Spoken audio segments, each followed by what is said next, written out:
Hey, this is Tim. And this is Lim. Welcome to Expert Online Summit. I'm trying something new. Let's see if this thing works. I think it's going to work. I'm confident. I think it will work. Yes. Now, you're probably asking me, why am I wearing this hat? Well, go ahead. Lim. Ask me why I'm wearing it. Why are you wearing this yellow hat? I'm wearing this hard hat because it is hard to make money on the internet now. Okay. That's pretty good. I like it. That's pretty good. All right. So now I can get back to me. All right. So in this episode this week, we're actually tackling the whole thing of making money, actually pricing yourself appropriately. Now, just a little word from last week. We had someone sign on after the show. We did a little bit of a blackout, and we kind of forgot to do something that we should have said starting from our first episode. This is a no pitch zone. Right. We're trying to give out valuable information. We're trying to help people. And we do appreciate people actually pushing out stuff and promoting. But we want it to be within the context of actually doing it for help, not just for profit. There's many opportunities to make money on the internet, and infringing on someone else's time when they're there to try to learn something is a bit, it's not good. It's bad karma. Right. So we want to kind of try to eliminate that in the future. And I guess we'll be more proactive in the future to actually make sure we mention that this is a no pitch zone. So with that being said, let's go ahead and get started. Let's get started. Dollar bill, y'all. Dollar bill, y'all. It's a dollar bill, y'all. That's it right there. Where is it? All Here we go. We have. There it is. There we go. Today's topic is basically, making pennies or dollars. Why are you selling yourself cheap? Or, it can cost you in the long run, big time. Yep. Big time. And so go ahead. I believe this is a very touchy subject for most people. Yep. Because they are not too confident or really don't understand how much their system or product or value is, and they just go with what everyone else is doing, which is a big no-no because it's just what you don't want to do. And I'm just going to stop right there just in case you want to add a little something there, Yeah, I'll expand a little bit. One of the things that we kind of find out with our students and some of our clients is that they look at the marketplace and they see all these different ranges of pricing that people do, and they end up shooting themselves in the foot because of confidence or lack of experience or lack of knowledge or whatever the cases may be, when they can actually sell at a really nice high rate. Just kind of throwing out things for consideration. There's two types of mentalities. There's either I want to sell a lot of microtransactions and get a lot of people, right? Or I want to sell pretty high and get very few people. And that's where people get stuck. Yes. They don't know which part of the spectrum they want to be in. And then that they're just stuck on, okay, well, where do I really put my pricing at?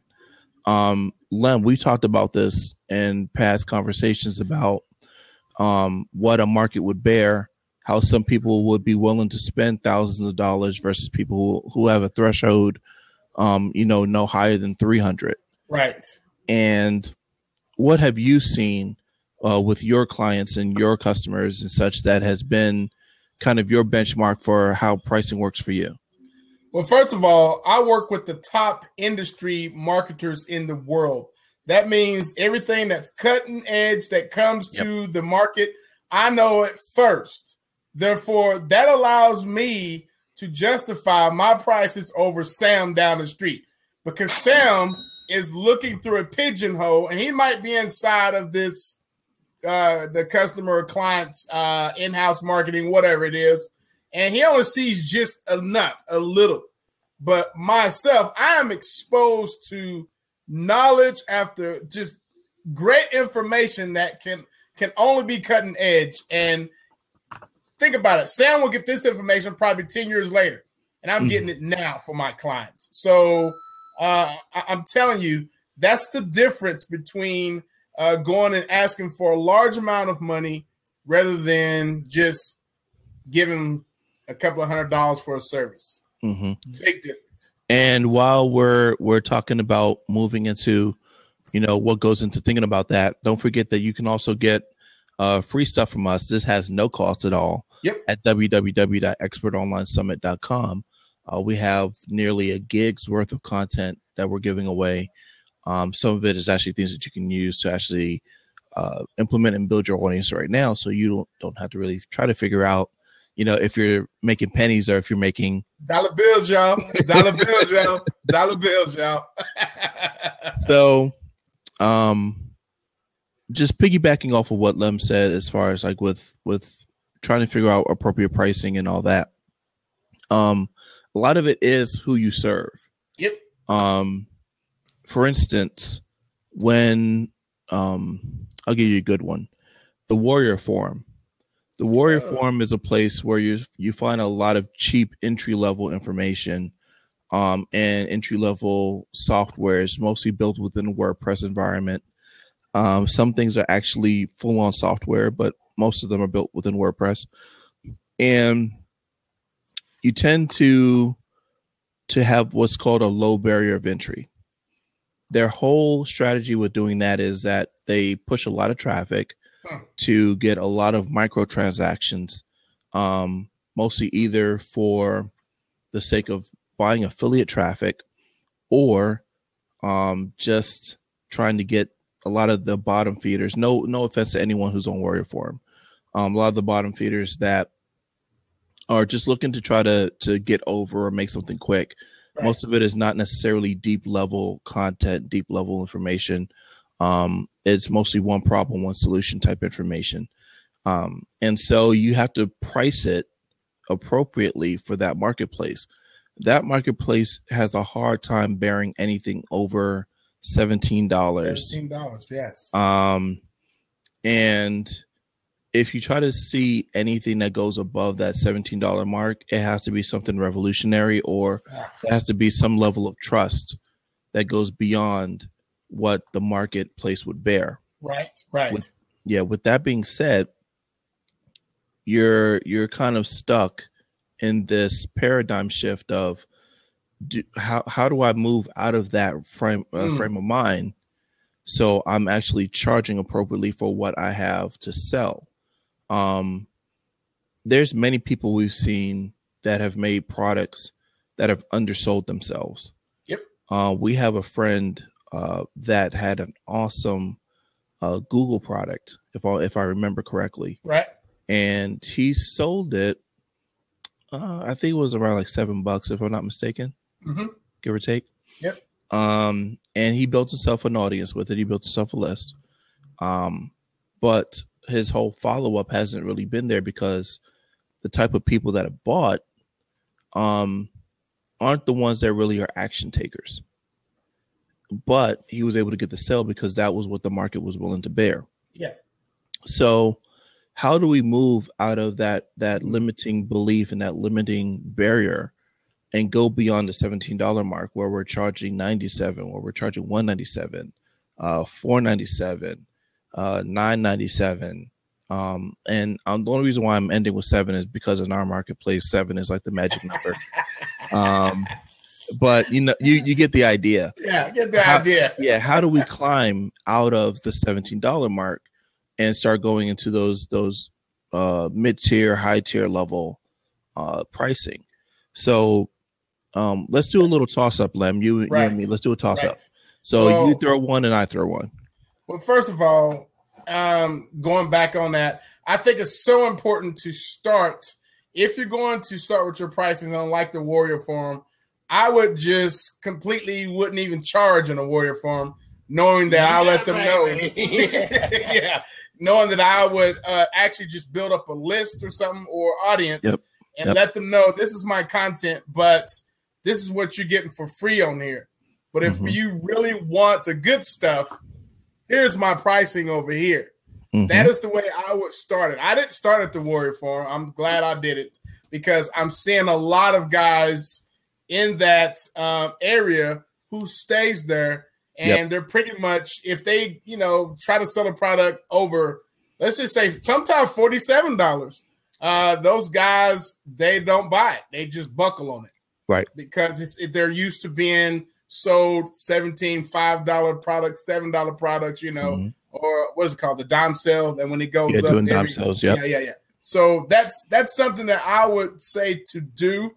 I know it sounds crazy. You're going to try to sell something for free and then move them into a different space? Yeah, that's what I would do. I don't know about Tim, but I just like to hear what you got to say on that. That's what I got to say. All right. So good. This is what I throw out to all of you guys for consideration. I did start on the Warrior Forum.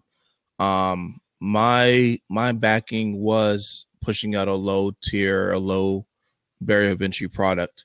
And I built a very low quality list. That list I had the hardest time trying to monetize over $20. And so that list to me was useless. Well, I take that back. It wasn't a useless list as much as it wasn't a list that I wanted to work with, because a lot of the things that we do when we train is high level and there is a higher barrier of entry. And if someone can't justify the quality of service by paying a higher amount, then they're not the type of person I would want to work with anyway. Right. Because they see it as a cost, not an investment. Mm-hmm. The thing that I would throw out for you guys for consideration is something that's very simple. It's basically just figuring out what you're worth and not even worrying about the market. I've seen people, I'll give you a good example. I saw one today when I was going through my emails. There's a gentleman who sells coaching for speaking. And basically his primary offer is no different than anyone else that I've seen in the marketplace. It's not extremely unique. He has experience and he's banking off of his experience, but he doesn't have a lot of market credibility. He doesn't really push himself out like an internet marketer does. Right. Instead, he goes after a quality marketplace where he can charge $8,000 to $10,000 for him to speak. And for training people to do it, his lowest product, if I'm not mistaken, was $2,000. Now, you have to look at it and say, well, am I reaching the type of people that I need to in order to qualify that price? Right. And so this is what I throw to all of you for consideration is you can price whatever you want. And I would encourage you to price mid-tier to high tier if you have something of quality, which I believe all of our people do. Then find the audience that actually will pay that instead of going into the places where you're going to look for the freemium type people. Instead, look for the quality people that really will uplift your business and actually pay you a quality fee for that. Let's throw out something else. Let's do another toss up. First off, Carl, thank you for joining. Happy that you were able to come on. We're expecting hopefully a few more people to jump in. What's up to you, bro? Go ahead, Lem. Let's take it to a local marketing type deal. I like that. Yeah, let's do that. Because we might have a few people that will jump on and see what we're talking about. Now, as far as local marketing, and you go to a, let's just say a high industry market, and it could be, attorney, it could be anything, dentist, doctors. Notice I have a certain criteria there. People with money there. Now, if you go to them with a small price for what they're normally used to being paid for, they might question you on why you prices so low, and that doesn't seem right. You know what I mean? So you have to be real careful. And when you're pricing this stuff with these guys, because you gotta understand, they have radio, they have television companies, news, print ads that's coming in and pitching them this and that for thousands of dollars. Mm-hmm. And then you come in and you say, hey, my service is only like $350. They're gonna be like, what? This is a joke. You know, they're not used to that. What are you going to give me for $350? Exactly. So I would recommend that you start, you know, pricing yourself at a level where they can understand, you know, and I'm not going in and saying it's going to cost like, you know, 10 grand for this and that, but it will be a fraction of what they're paying for on television and all that, because I know that can get very costly, you know. And how many commercials have you seen in the last few days and really thought, oh, I need to go find them? I'm just throwing something out there, see? So exactly. There you go. Now, I'll give you guys another one, and just before that, I wanted to do this one. I've been dying to press this button, so let's see. Some are saying that you're bipolar. I'm by winning. By winning, exactly. So, just piggybacking off of what Lem said, I've been in that space where I've done services in the past where it's high level of service and I've charged really cheap, right? And had a lot of people just pick me up on the offer and I burned myself out. Yep.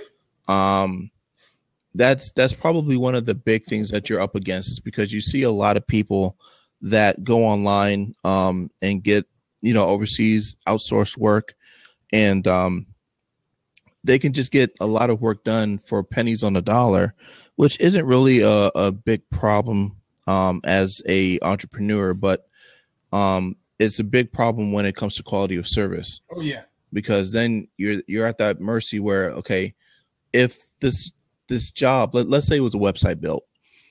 A website build, a good one, is worth, you know, $2,000 to $5,000, upwards of 10. And someone comes in and it's like, I'm going to give you a 4-page website and I'm going to charge you $100 for it. So at that point, you have to wonder, is it really worth it? Right. A website for a big company, man. You got to understand, people are going to land on that website. And they're better, you know, it could attract so many people, but at the same time, that website alone should bring them thousands, hundreds of thousands of dollars a year. And if you go in and give them $100 website for 4 pages, yeah, that's like, Exactly. You know, so you got to be very cautious when you go in there and do that. I know it's just a game, but some people don't think it out, you know, and there are some smart business people out there who are like, huh? Yeah. Now I want to give a welcome to Gib. I think it's Gib Brian. I really don't want to butcher your name, but hopefully I said it right. Welcome to the show. Just making sure, since we have a little bit of a break, that you can go to www.expertonlinesummit.com to get a whole bunch of freebies from us. And it's also, you know, our entry into starting our relationship with you guys. Going back to what we were talking about with appropriate pricing. These are a couple of things that I want to give as takeaways for a lot of our audience when it comes to pricing.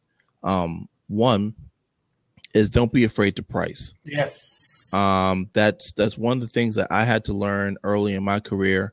When someone says, you know, how much does something cost? This costs $10,000. This is what we do, because it is exactly how the formulas that we've made up and whatever, blah, blah, blah. 10 grand. That's what he's telling. It costs $10,000. That's what it costs. And that right there is exactly what I'm talking about. When I got started online, I would be very timid, and It was like, yeah, I can do that for $500. No emotions, man. You just get it out there. And I've had, and that sign of weakness gave them, you know, it just gave them permission to say, you know what? I know I can get this done for less with this dude. I'm gonna attack him, and I'm gonna cut it. And you know, it was hard lessons learned. I've lost a lot of money because of that. The second thing, Claggett, very close. What's up, Mr. Joe? Hey, welcome to the show. Yes. So number 2, the second thing that I will give you guys is know your pricing structure in advance. Yep. As many times as you see people that ask for rate cards, they're expecting that there's a level of sophistication for what you're pricing. So knowing exactly what you're going to price, knowing that in advance, and being able to think on the fly helps you out a lot. Yeah, Rick, you have to be ready. Yes, Rick, welcome to the show. Glad you were able to sign on. The last thing that I have is as a go-to is have it as easy as possible for someone to pay you. Yep. That is a lesson in itself that I had to endure, having people pay for my services in Australia and Brazil. Oh yeah. Definitely. I've lost money because dealing with PayPal, dealing with international transactions, other systems that weren't mine, just all these other things that made the buying process so incredibly difficult that it made me look foolish. Yeah. And I had to then try to regain that trust over time. And you don't want to be that person. You never want to be that person. No, you have to have at least 4 different ways for a person. There you go. You have to have, and that's a great question. We're going to get on that in just a second. But you have to have at least 4 different ways for a person to pay you and make it very convenient for them. I have PayPal. Oh, I don't have PayPal. Well, here you go. Here's my my Stripe. I don't use Stripe. Well, here's my what do you call my little the little reader slider? Yeah, the reader. There's PayPal, there's Square. Square. Here's my Square. I was like, what's your email address? What's your card number? We can do it now. You got to have those because if you don't, you're going to miss out on that sale. No, not knowing if they want to do it anyway. But if they got the card out, you better get it going. You ain't got time to be fumbling around trying to get that money. Dollar bill, y'all. I've been saying it all day long. Let's get on this question, all right? Let's go ahead and answer it. Okay, question. What do you prefer for that process? Just to make sure we're clarifying, are you asking what do we prefer as far as a payment processor? Yep. Oh, cool. All right. So, Lynn, thank you for joining in. I was wondering if you were going to jump on. All right. Welcome to the show. So it's a couple of things, really. I still like PayPal. I use PayPal, but I don't rely solely on PayPal. Realistically, I like checks. I like paper transaction. I like to be able to record it, and I like not paying fees. Oh yeah, that's another thing. Yeah. PayPal has some fees out there. Yeah, yeah. So when it comes to digital, PayPal does make it simple. I've jumped in and out of a few other ones that I won't name because it's not really worth mentioning. But I'm in my line of work. I don't mind doing a PayPal transaction. They have some really funny rules when it comes to the amount of money that you bring in per transaction or the volume of transactions that you do. Yeah. So like if you're doing like a recur business, then you got to make sure you have a certain amount of money in your account. Otherwise, they could freeze a lot of your transactions, which a lot of people are experiencing right now online. So if I were to answer your question for me, PayPal is probably my top digital distribution. I'm sorry, right. Digital payment processor. But I prefer, I prefer a check. I prefer having someone mail me money. Right. How about you, Lem? I use PayPal a little. I also use my I can't. What is that again? I just had Square. I use Square a lot. I love it. And also I have a merchant account with the Chase Bank. So yeah. So that's I keep it simple. I mean, that's the process. And I could take checks too. If they want to give you checks, that's fine. It really depends on who you're dealing with. I deal with a lot of local people, but I also deal with a lot of online people. My local people, majority of the time I'll get a check unless I'm going to run a credit card every month or something. Mm-hmm.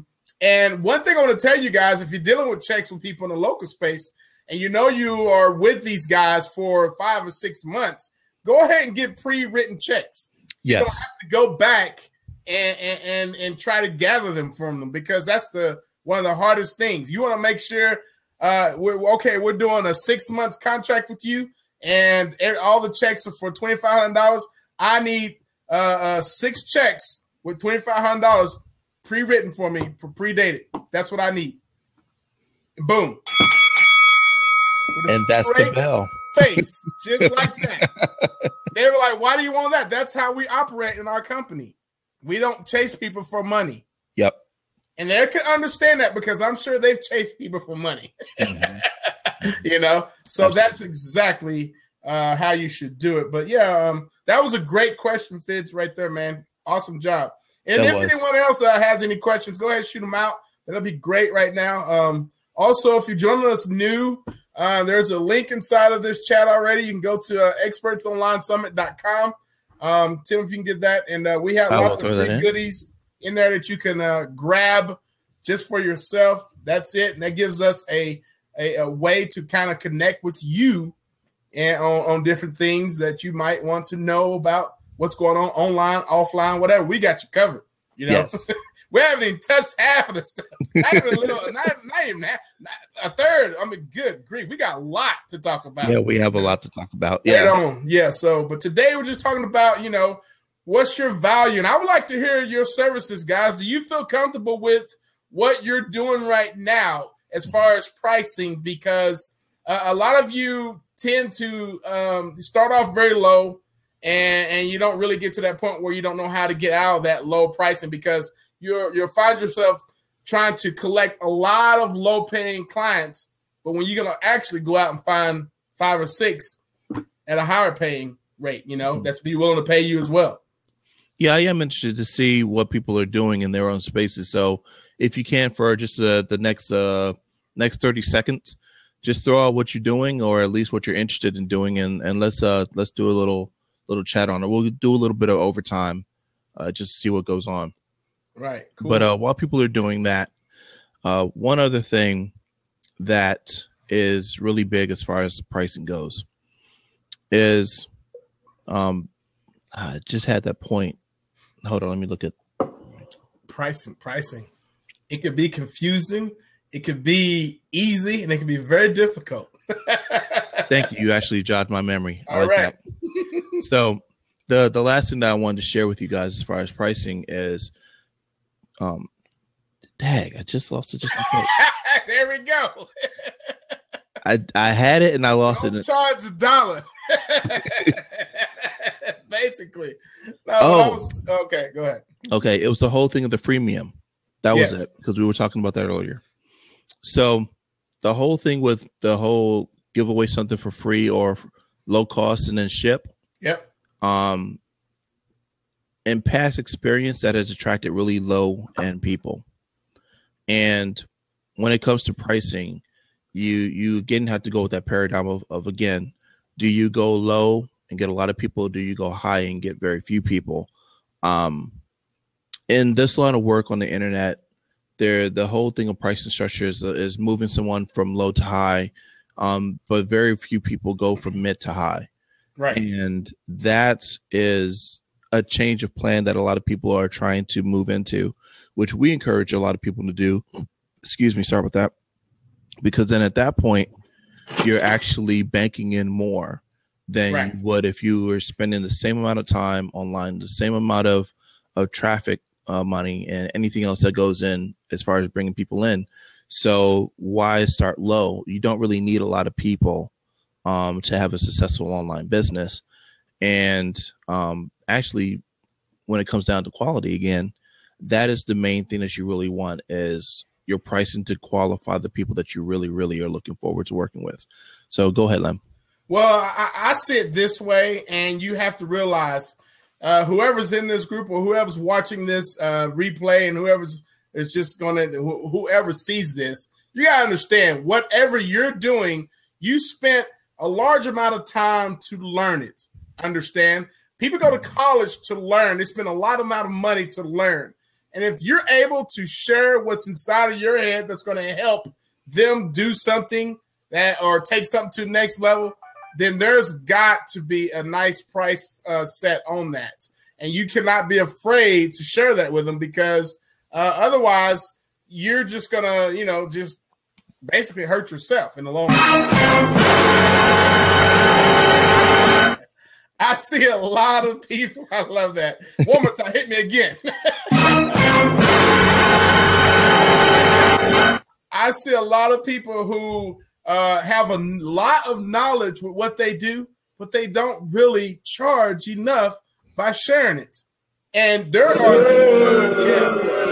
so many people out there who's willing to buy what you have, but you have to set the price. I mean, it's totally up to you. Totally up to you. Mm-hmm. So with that, I guess we can go ahead and close out the show. Yep. All right.